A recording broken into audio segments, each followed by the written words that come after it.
I assume you're ready to talk about Conference Championship Sunday. I'm ready to talk about ships, as you can see. All right, so speaking of ships, we have Rams and Saints up first on Sunday. Is Sean McVay ruining the NFL? That's the question.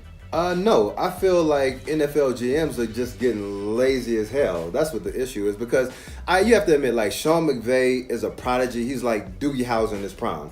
Dude has a memory like Rain Man. He looks like Abercrombie model, and he actually rolls with a bad mile on his arm too. So I can see why he's like the model coach for all these years, but just because you see like a babyface coach that has like a little bit of buzz around him, don't mean that he's gonna be the next Sean McVay. Like, perfect example, I don't know Cliff Kingsbury from a can of paint, but all I know is that dude was 5-7.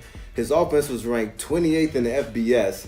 He got fired, and yet he got hired to be the coach at Arizona Cardinals. Like, I don't know what they're looking at, because if you couldn't really get your young men at the collegiate level to play at a high level, how you expect to come into an NFL locker room where some of these dudes are getting paid more than you and expect to command their respect and get them to do what you want to do on the field? So good luck with that. Hope it works out. My thing is, Sean McVay is very unique. So, of course, everyone wants to mimic what he's able to come up with, the success that he's had. So it's a no-brainer to hire someone that could be like him. Right. But that's rare. Right, it's rare. So that's where you have to do your due diligence. You need to make sure that the guy's a culture fit. You need to make sure, hold on, let me fix my belt. You need to make sure he's a culture fit. You need to make sure he's grinding on the tape, making sure that his schemes fit your personnel. You need to make sure that he can get the most out of the players and the coaching staff. You just can't do that just because it's a young guy who has like a pretty face on camera. You got to make sure that dude's going to be in the building doing some work to make sure he gets the most out of your team when they're on the field. All right, so we'll see if Sean McVay